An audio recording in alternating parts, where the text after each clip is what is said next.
Just moving whilst sinking.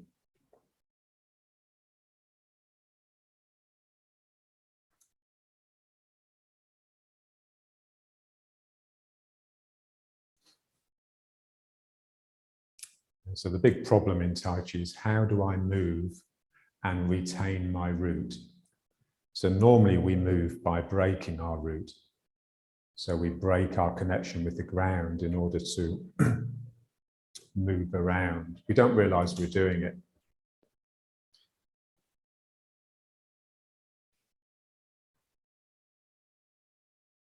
So what we have to do is just change the fabric of the body. I want to make my legs have two ways of being, in a way. One is like this spring that I can sink into that will return energy. And the other is like a piece of elastic that when it's stretched, it will pull back.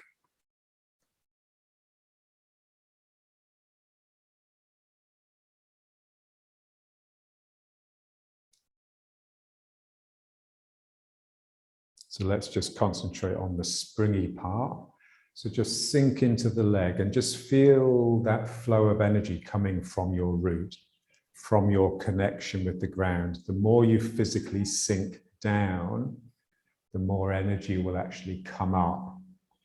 If you think about it, it's obvious. Yeah, because if I'm sinking, but I'm not really moving down anymore. Yeah. But I'm still sinking inside, I'm still relaxing. So something must be coming up to balance that. So normally that would be force, two forces balancing each other, produce a stillness. Now what we want to do is relax through the force so that it can flow as an energy rather than just be two things pushing against each other. So I let gravity flow through me, and then something will flow up, something from the ground will flow up through me.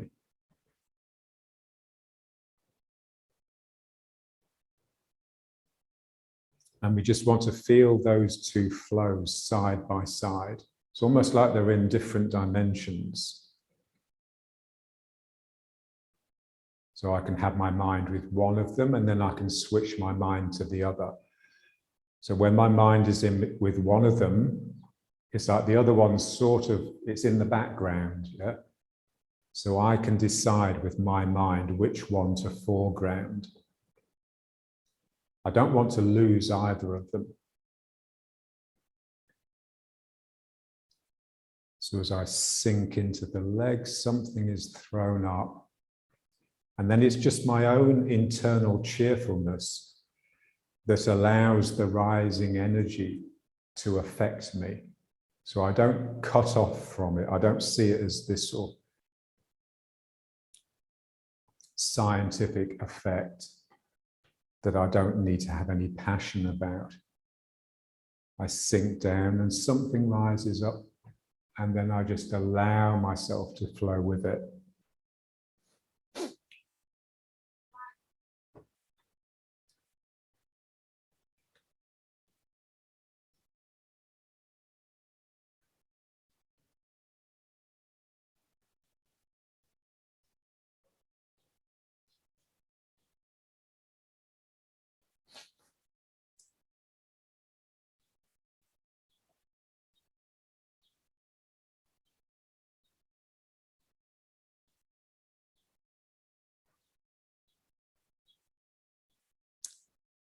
Yeah, so for me, the key words really are rouse and arouse. Yeah.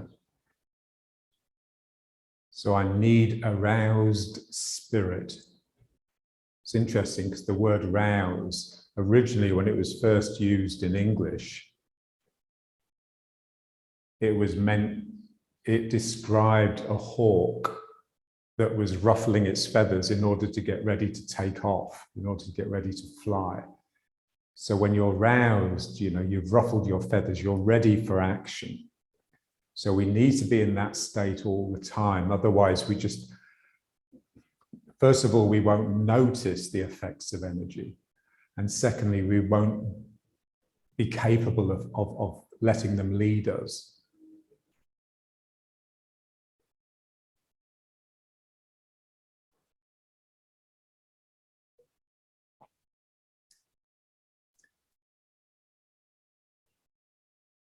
And you'll only be roused if you're in a state of arousal. If there's an excitability to your spirit.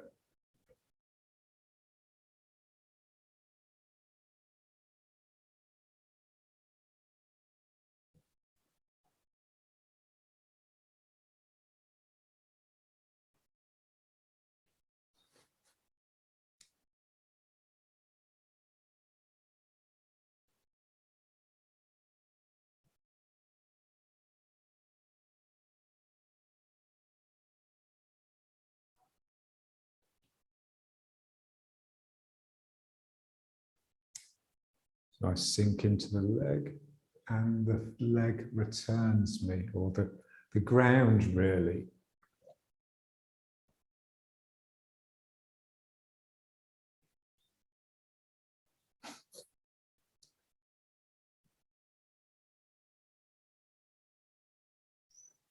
Okay, now let's just continue, but now just exercising the foot. So as you sink down into the foot, just allow the heel to come off the ground.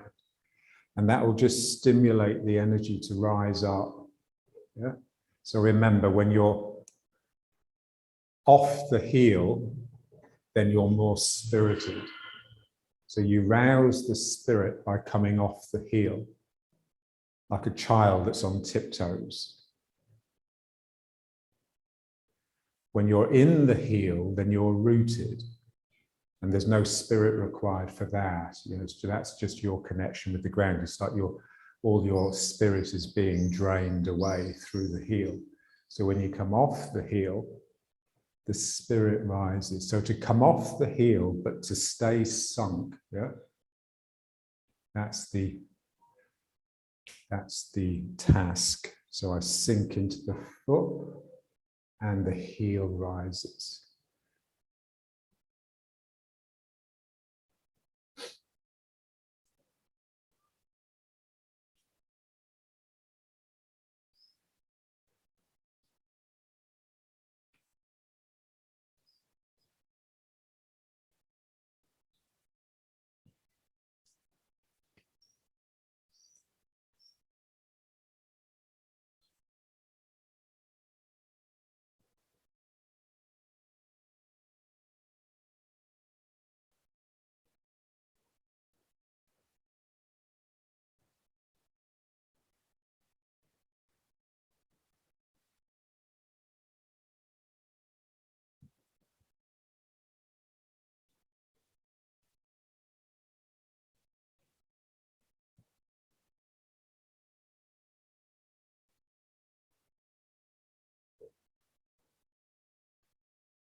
And then let's just bring it to riding horse.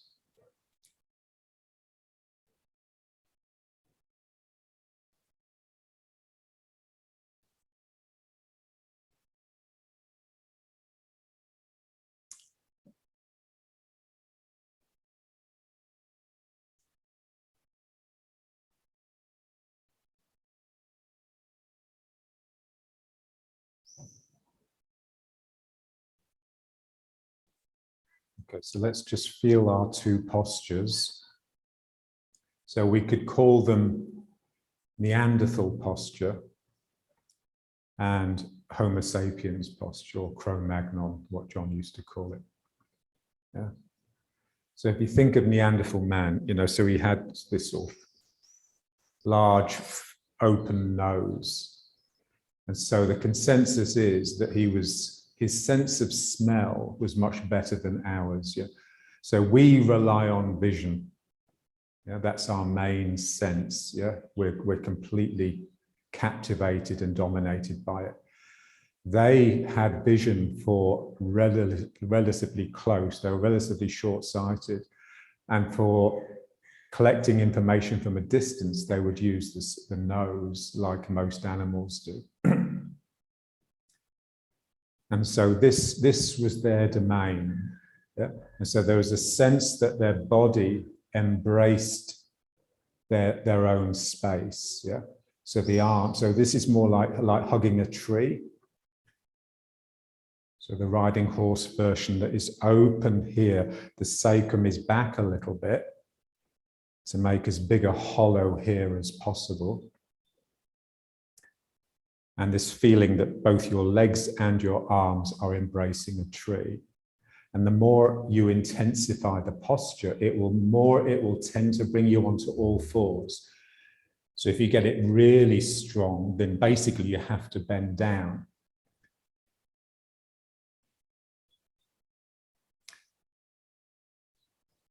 And there's a sense that you're so intent on this space that your energy really opens up from behind and covers you.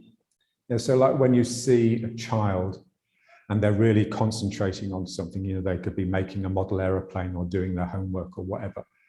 And there's a sense of them, of this small, really enclosed world here. But there's a sense that something from behind them is really embracing it. Yeah. So this is what we want when we're in this Neanderthal riding horse. And just feel it's trying to pull you forwards. So you're having to counter that. Yeah, so the position that we strike is a balance. Everything in it is a balance. Nothing is frozen, nothing is set.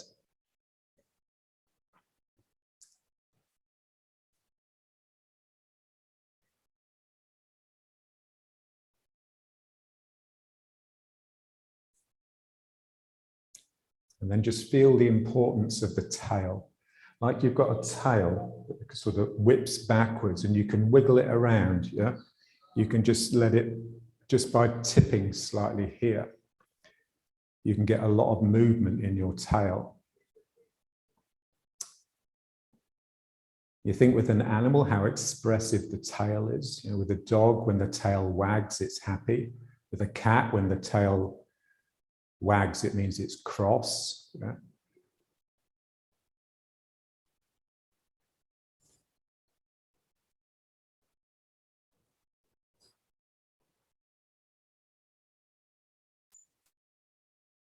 So something in you around the tail area, the sacrum and the coccyx has to really open just to allow the tail to come out behind you and extend, yeah?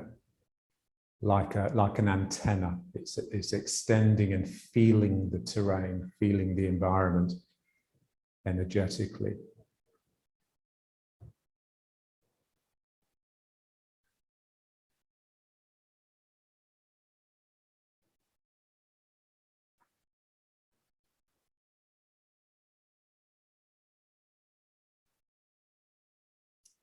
And then let's switch into our Cro-Magnon one. So now a sense that you're very much the center. So instead of it being this enclosed space, this closed space that you're interested in, you're now just interested in being in the center of the universe and being able to scan a horizon. Yeah. So this has to come forwards so that your eyes come up. Yeah. So when you're Neanderthal, your main interest is the ground because you're tracking, you're hunting. So you're looking for signs, and the signs are normally on the ground, like footprints and dung and all that. Yeah. Now, when you're hunting gazelle and things like that, then basically you're looking to the horizon to try and see as far as you can. So this has to come forwards now. And then there's the sense that the tail, which before was sort of wagging around actively, is now just dropped down and has almost been neutralized by its insertion into the ground.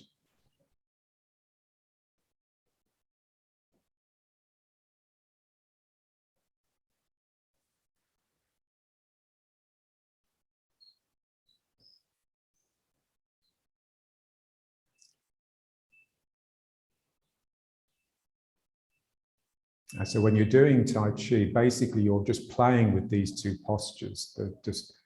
They're going in and out. You know, they're like the yin and the yang.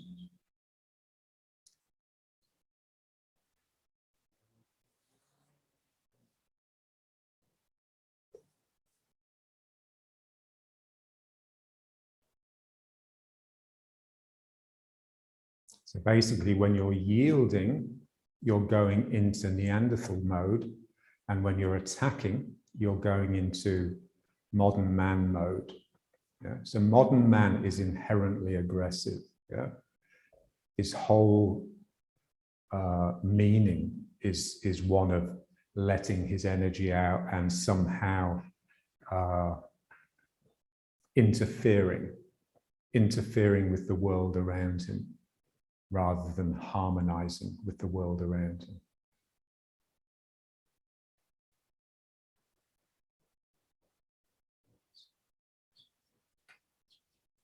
Yeah, so Dr. Chi used to say 90% yield, 10% attack. Yeah. So that's what we need. We need to really balance our natural, bright aggression with this dark, yielding, hidden, secretive. Yeah.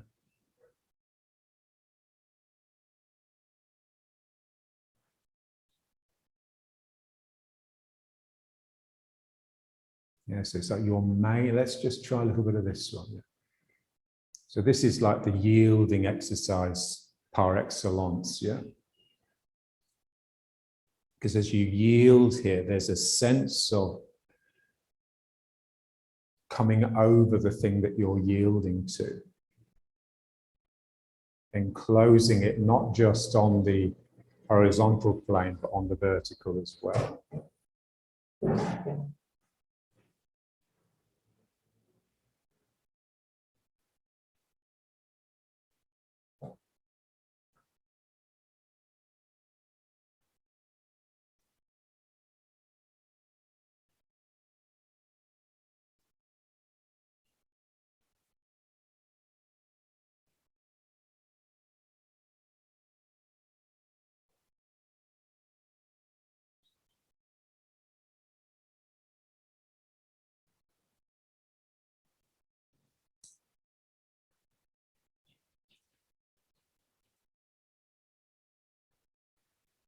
Yeah, so as the arm extends, it's also bringing the wing from behind you. Yeah. So you're energetically, you're much, much bigger than you are physically. But the energetic is taking pretty much the same shapes that you are, but just on a bigger scale.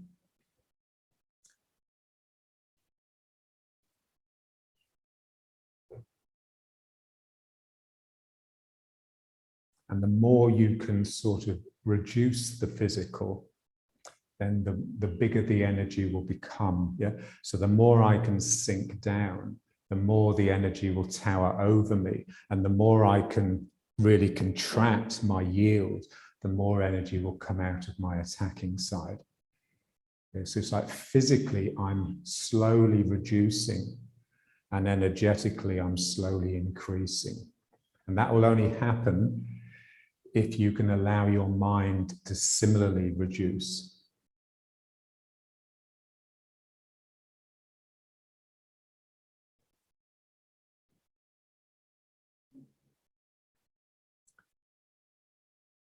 Yeah, so the big thing you have to guard against all the time is boredom, a wandering mind.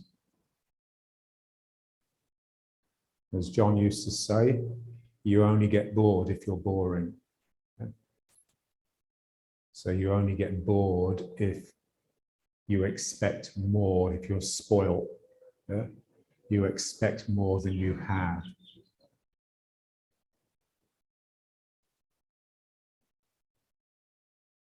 So here something really coils up really tight, and then this can really release.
So the front brain is closing down and the back brain is really opening up. Almost like there's a hole in the occiput and all this energy is just streaming out that you get to swirl around you.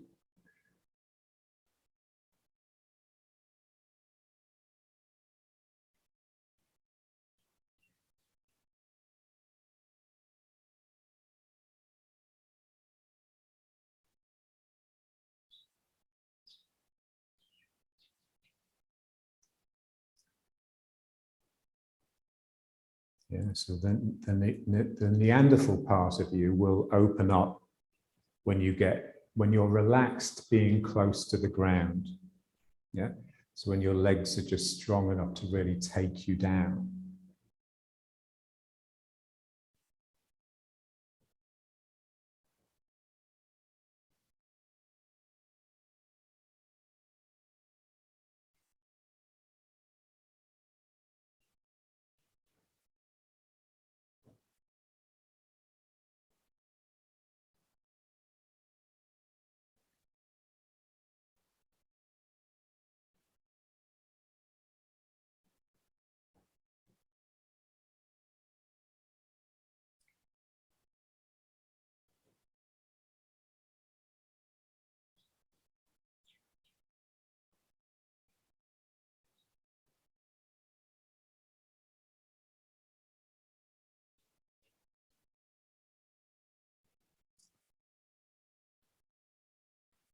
And then just try and keep the spine in the middle and just turn. Just feel how different it is with turning to actually moving side to side.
Yeah, so slowly you become hidden and your energy becomes revealed. So normally the self is apparent and the energy is hidden. So we're just trying to reverse that.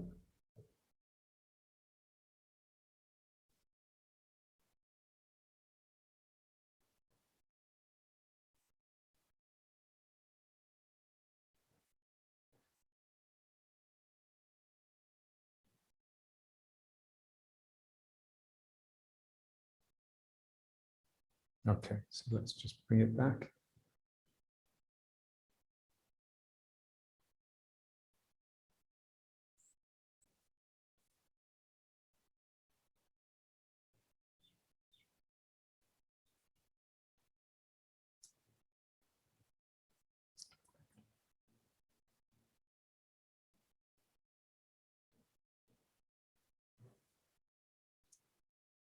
Okay, now let's just breathe it. Again, just trying to breathe through the small hole in the mouth.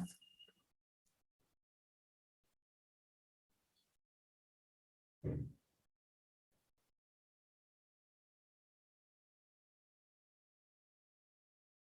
just feel it. So as you bring the hands together, you tend to go into more like a Neanderthal, and then as the hands come apart, it's more like modern man.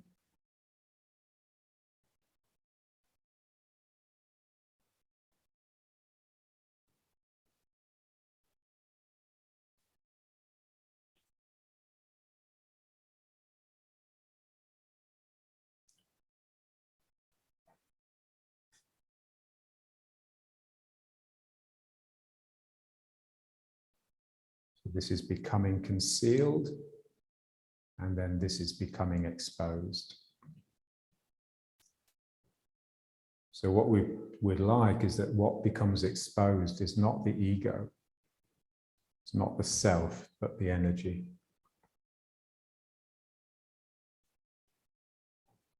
Especially the spirit.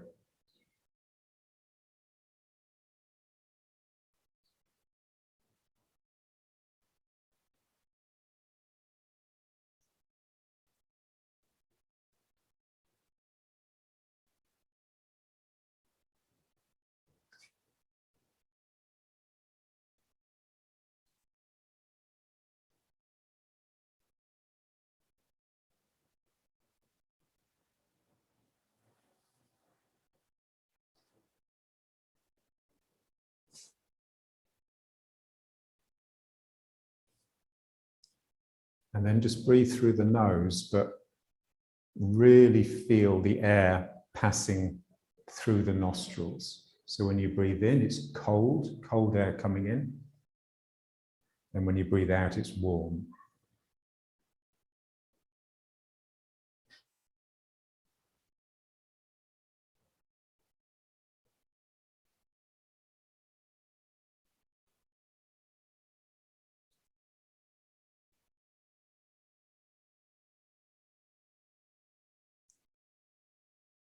Because the nostrils themselves are quite constricted. It's got a small hole.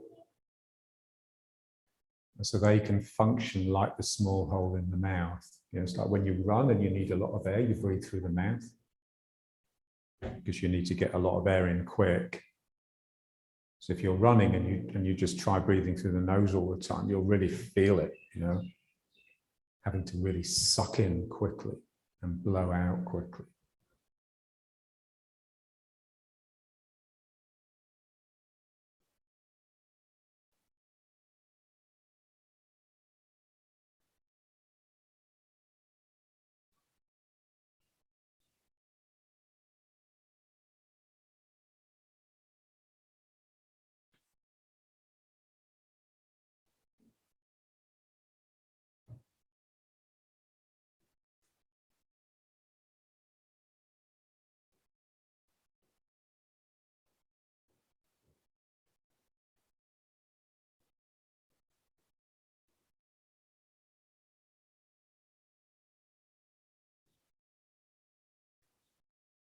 And just turning a little bit.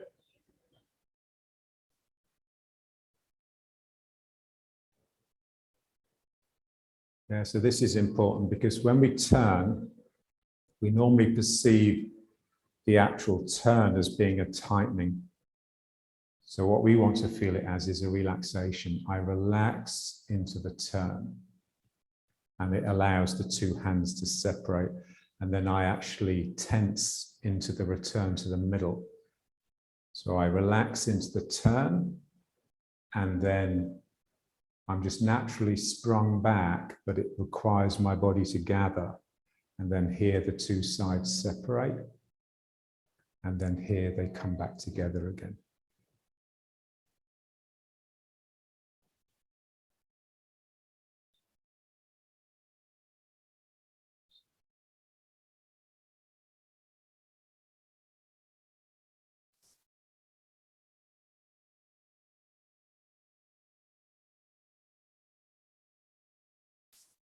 Yeah, and then also just allow the breathing to change. Yeah, so when it returns, this is where you breathe in naturally, and then when it relaxes, this is where you breathe out naturally. So we've switched into reverse breathing effectively. So breathing out,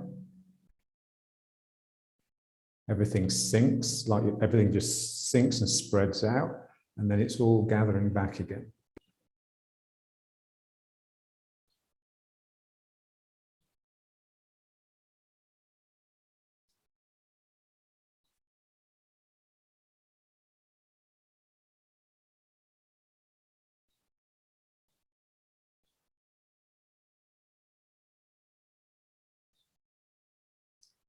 I'm just trying to get as far around as possible. To feel that the The real maximum turn comes when the two legs really separate from each other. When they can become totally different from each other.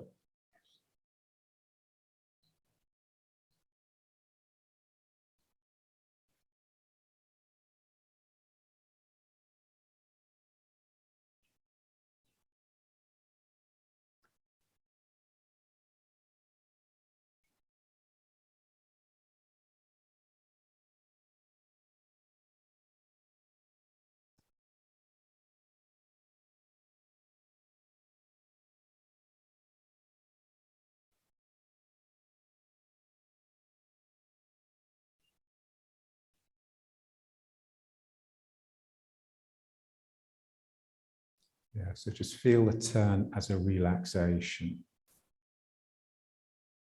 You relax into the turn, and then you have to tense to return. This is completely relaxed, and then I have to pull myself together to come back. Ooh.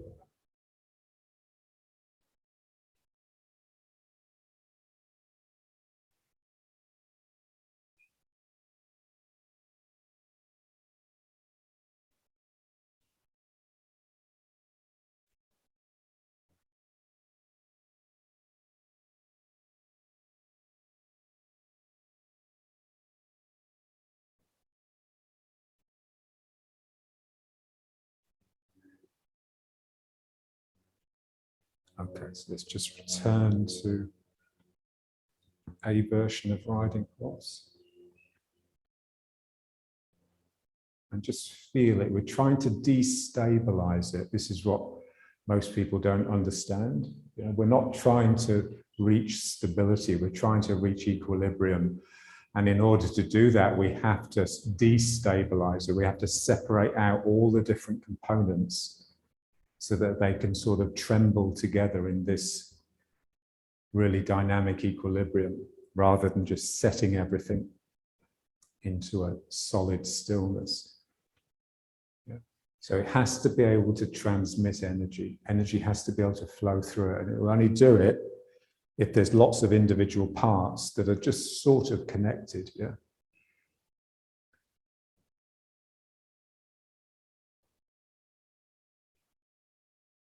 It's like, you know, when you see at the football stadium, they do that Mexican wave. Yeah. It only works because there's just so many people, and they're all individuals, they're all separate, but they're coordinating, yeah, in order to give this appearance of movement around the stadium.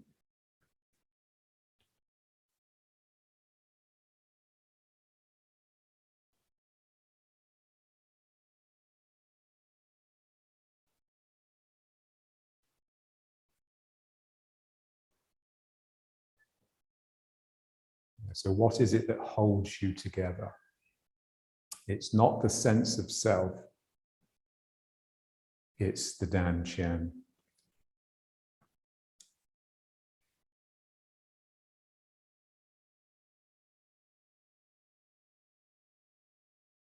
And like, you know, any sportsman, any athlete would have it, yeah, because they have to, you know, they have to be together, and they also have to be separate, otherwise the body wouldn't work, yeah.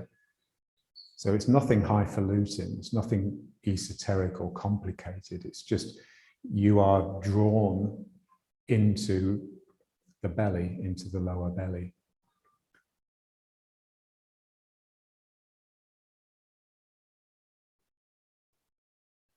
And the stronger this pull here, the more you can just open up and be free. Yeah.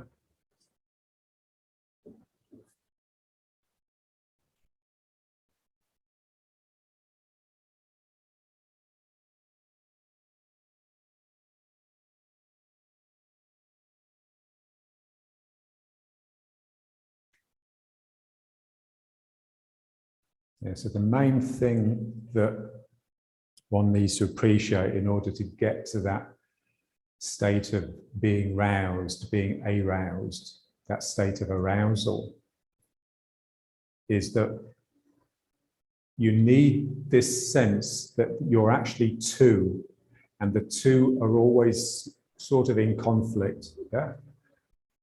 And so it's that produces the turn. It's the fact that one leg relaxes preferentially will actually take the round into a turn. Yeah? But when it comes to arousal, it's very much like this, yeah? The two sides. So something wriggles up here, but sinks down here, yeah? And so it's like the rub. It's the friction, yeah? So just imagine sex without friction. You know, it wouldn't be much fun, yeah? And so it's that rub between these two, the up and the down, basically, that actually produces the frisson, which is the spirit, the sort of tingly spirit that just makes it a living system rather than a mechanical dead one.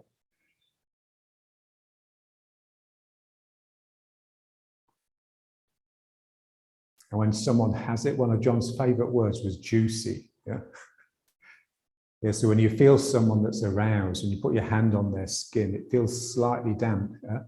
There's like a sweatiness. And when you massage their flesh, it just feels responsive, you know. Yeah, so that's, we just need to be able to arouse ourselves, yeah. And this is what the work should do. The work should rouse you. It should whip you into almost like a trance-like frenzy inside, yeah. Yeah, so it says in the classics, outside you're soft like a beautiful woman. You know, the Chinese ideal of the beautiful woman is someone that's just basically really, really nice to men. But inside you're like a tiger ready to pounce. Yeah? So inside you're this wild animal, and outside you're just this soft, quiet, amenable. Wouldn't say boo to a goose. Tai Chi master.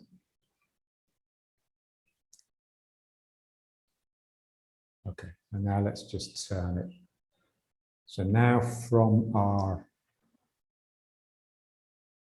modern man posture, so with the Dan Chen very much at the center.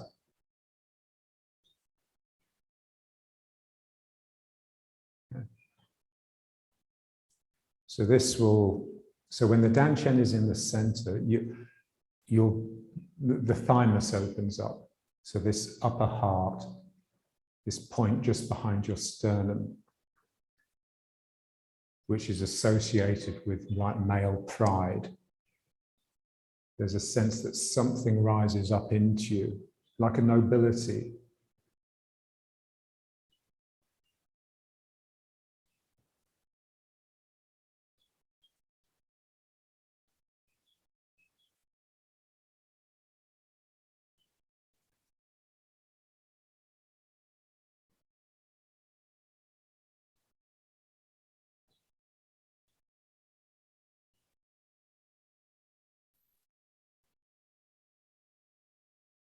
Yeah, so just keep the spine, the sacrum and the tail just sinking down. Feel the Dan Chen.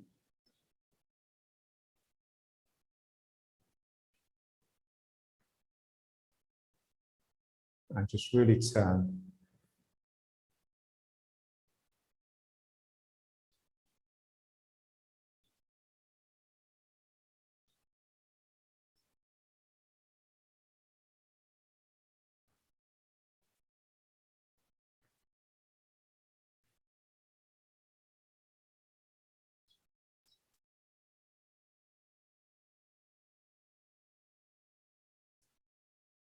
And just feel the lift up the spine that's actually activating the thymus.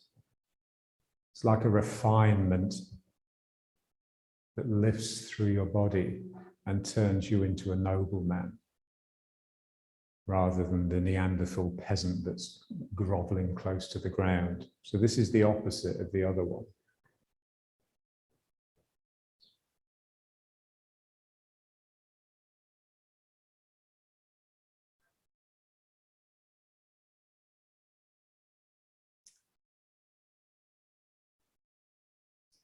And so when energy comes up into the thymus, then the eyes become active, but more, it's like the eyes are receiving light, but there's a sense that you're actually giving light as you look at things. Yeah.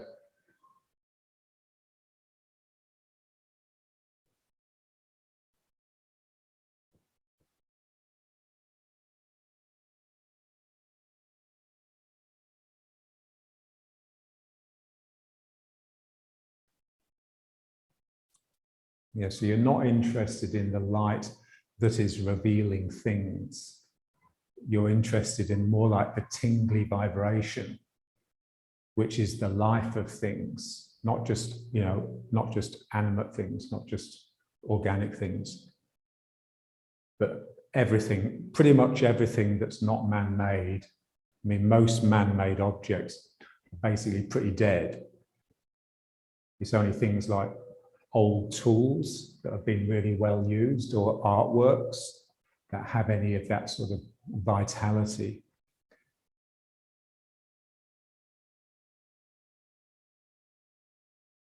So in order for the eyes to pick up spiritual information, you have to be in decent shape. You know, you have to be able to arouse your spirit. And you have to have an imagination that can take you out of the world that brings you down, the mundane world.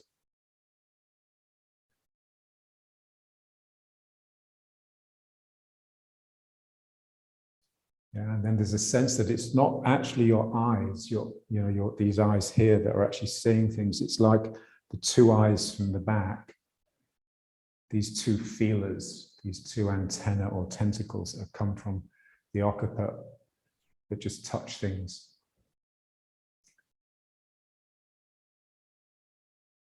Not just to feel, but to enliven.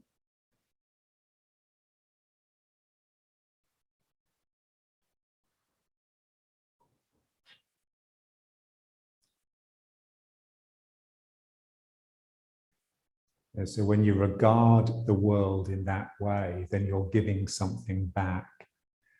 This is William Blake's big insight, yeah? That somehow the noble human being, you know, man at his best, completes nature. He doesn't just take from nature, and he doesn't just shepherd nature. You know, he's not just looking after it, he actually gives something.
Yeah, so Heraclitus, who was like a pre-Socratic philosopher from like 600 years before Christ, so before Socrates, before Plato, he had a beautiful saying that physis, what he called physis, which is normally translated as nature, or basically the non-human world. Heidegger translates it as being. Yeah? So nature loves to hide.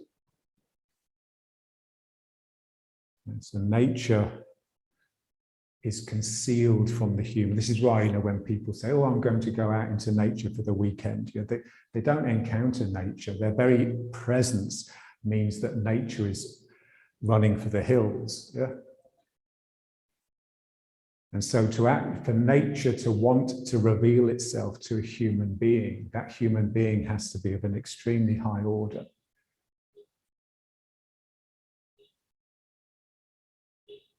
It's a bit like, Ty, she loves the cats, loads of feral cats here. And she'll just be really patient. She'll just crouch down and just go, come on, just call it. And eventually they generally they come up if only to sniff her fingers. They often generally won't let you touch them. But they're curious, yeah? And nature is curious, yeah? If you're respectful and gentle and you have damn good energy, then it will reveal itself to you.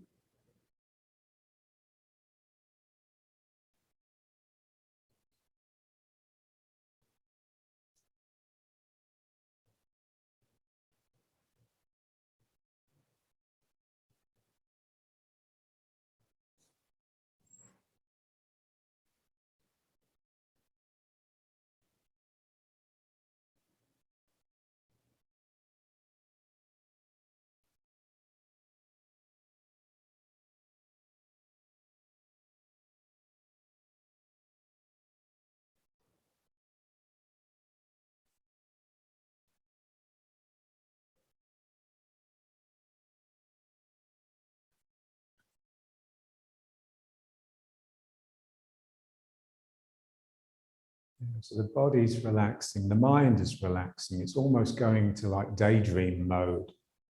Yeah? So we don't want a mind that's focused. Yeah. So basically the easiest way to get someone to quieten their mind is to get them to do something that's really difficult.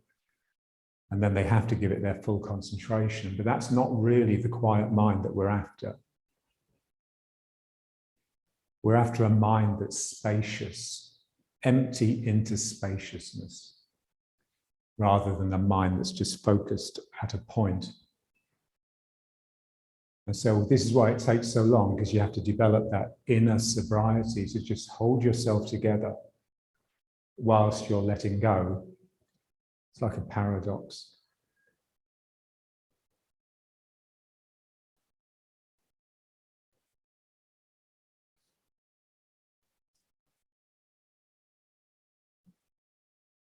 It's like pushing hands. John used to encourage people to chat. And that's just so that they're not concentrating on what they're doing with the wrong mind. It's almost like a subliminal mind, like a background mind that's at play.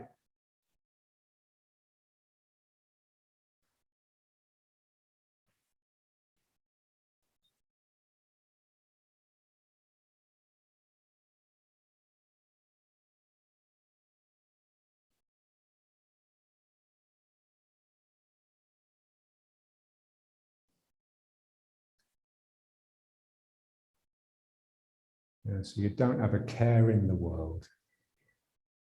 It's all fallen away.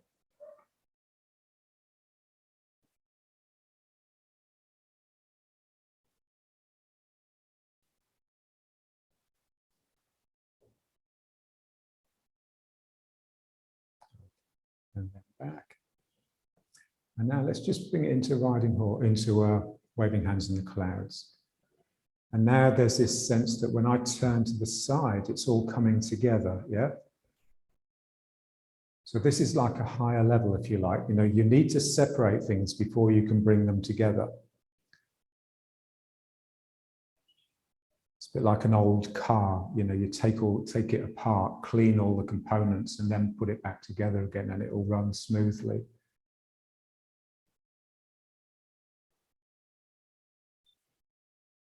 Yeah, so in a sense, it's quite a strict, clear exercise, but we want that clarity to come from the fact that it's just a really well-oiled machine, rather than it being this clamped together.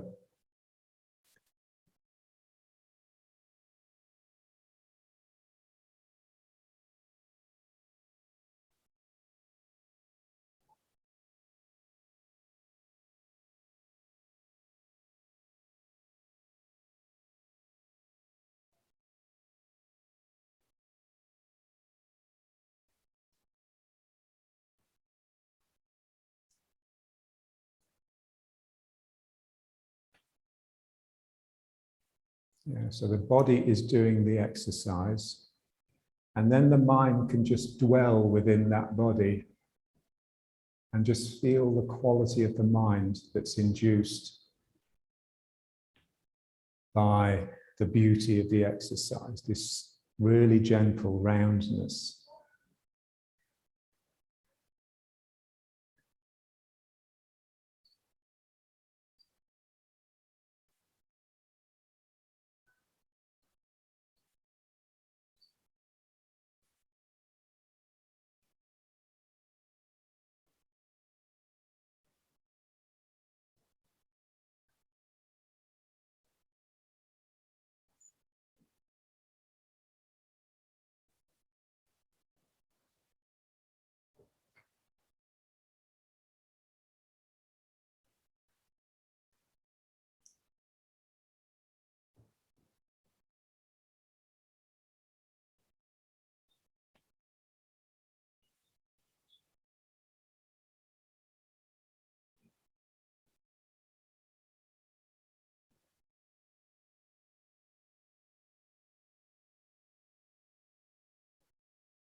So Heraclitus's other famous phrase was everything flows.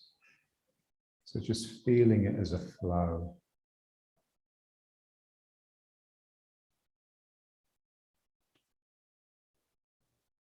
So just imagine the octopus, having no bones. It's of flow. So when you have bones, when you have hard parts, you're basically of mechanism. We have hard parts and we have soft parts. So of course we just want to almost melt the hard parts and get the soft parts to flow.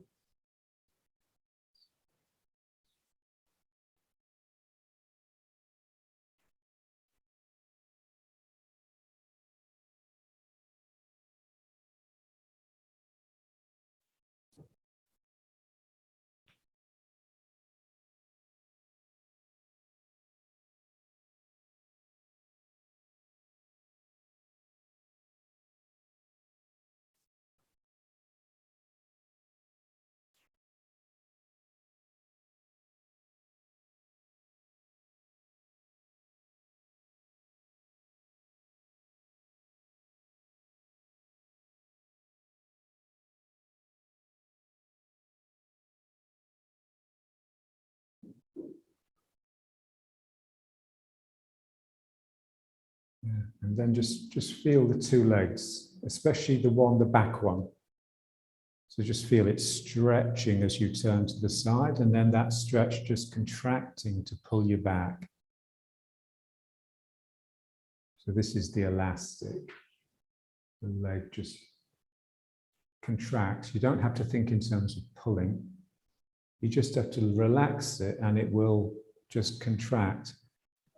When it gets too straight, it just naturally wants to bend. When it gets too bent, it just naturally wants to straighten.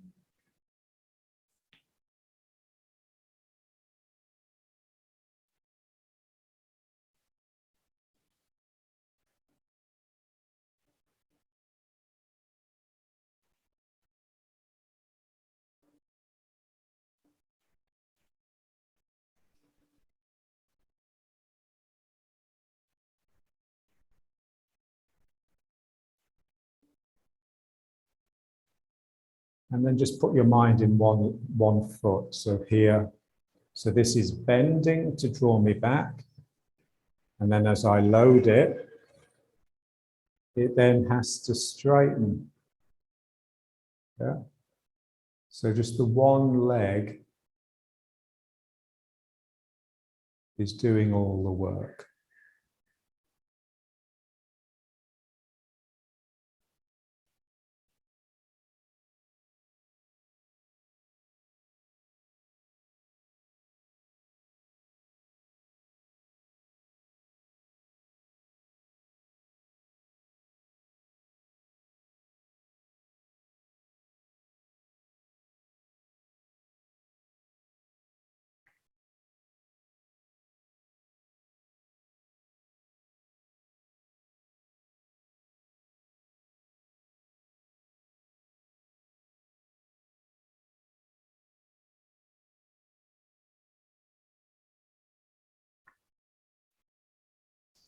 Yeah, and just feel as you turn and this leg becomes straight, if you can just really let go in the hip, then as you turn away from the foot, it will extend even more into the ground. So this is the equivalent of like lifting the heel when you come into the foot. When you come out of the foot, you extend the heel. And when you come into the foot, you lift the heel.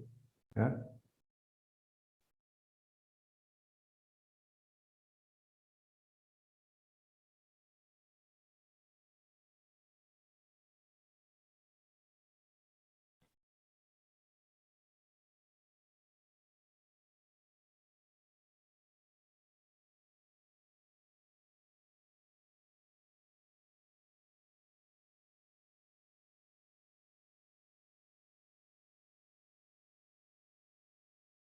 You have to just really release the hip.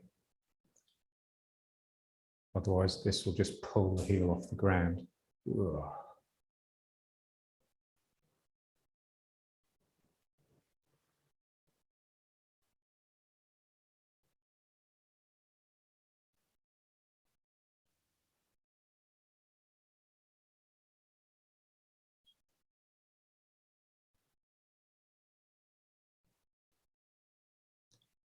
Okay, so let's just bring it back.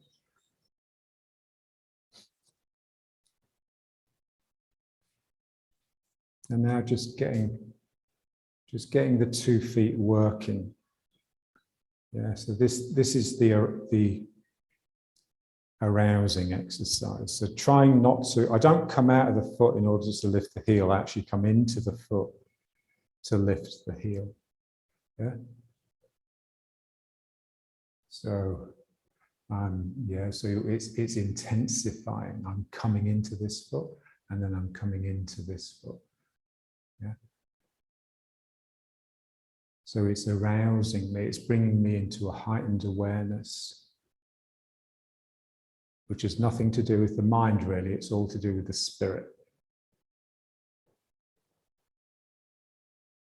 So as I lift my heel, a ripple of energy comes up that side of the body. I need my weight in it, otherwise it doesn't have enough tone to carry the energy.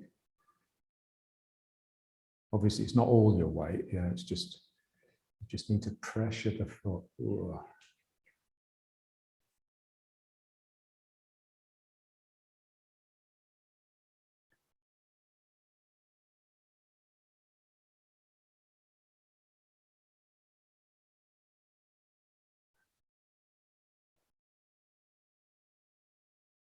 Yeah, so you just set something up and then just slowly reduce the self. Slowly.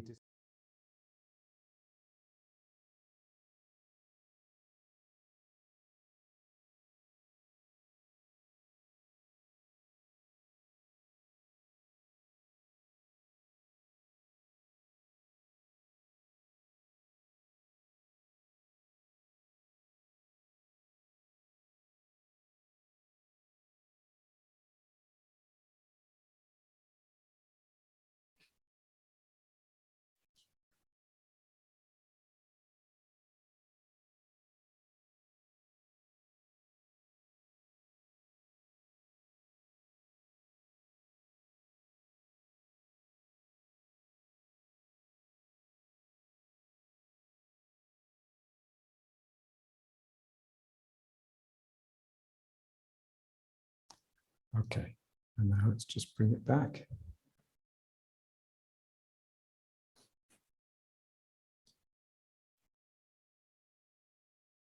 So again, just feel the two postures. So the Neanderthal one and the Cro-Magnon. So you're all sort of oscillating. There's a sense of back and forth between them. There's the turning.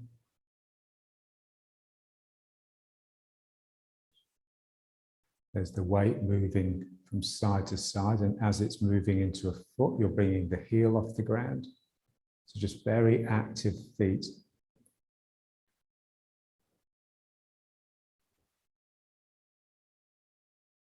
And there's this. So that's very much an internal movement. Not so much a movement of the body, but a movement within the body.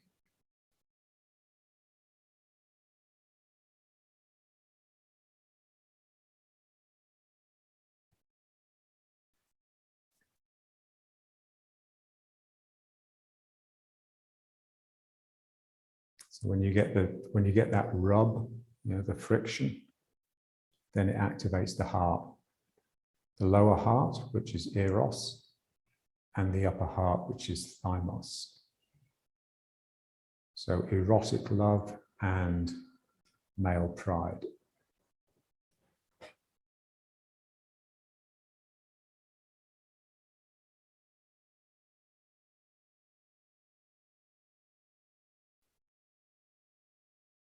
And then the function of the mind, logos, is to just keep those two in balance all the time.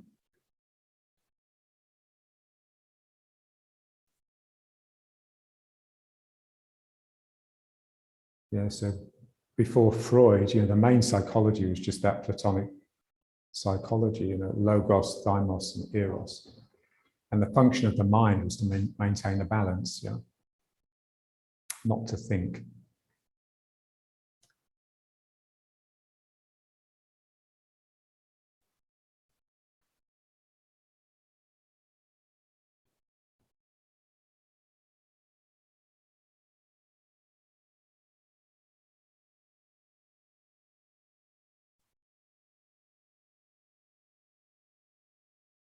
And the thing about equilibrium is it's, by its very nature, it's unstable. It's always slipping in and out. So one component can really sort of dominate and threaten to completely ruin the system. And then these other forces come in to sort of draw it back.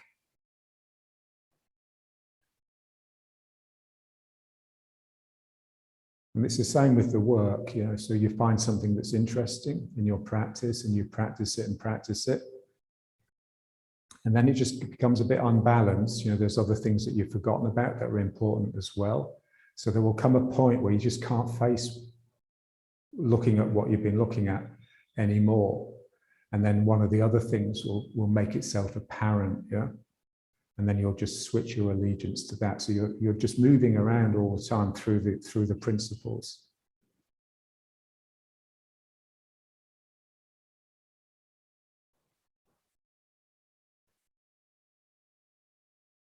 Yeah, so it's like just coming to the practice. What can I work on today that's going to make the whole system just more alive and more vibrant? Rather than just working on the thing that you're good at, which is always going to reduce the whole system.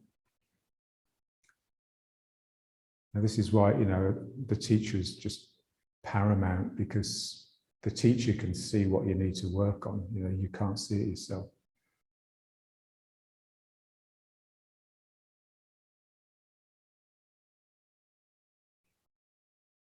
Okay, let's just bring it to attention.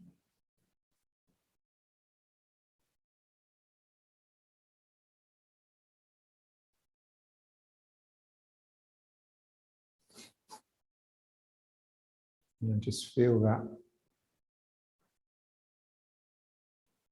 movement inside.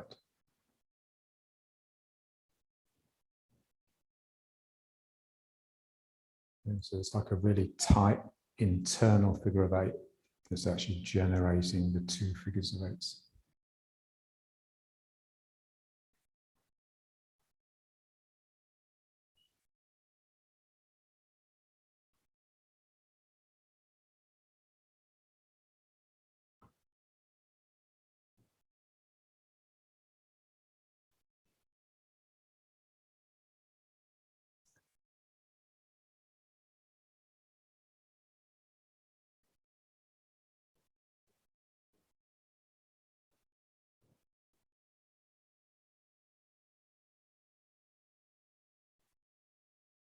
Okay, great.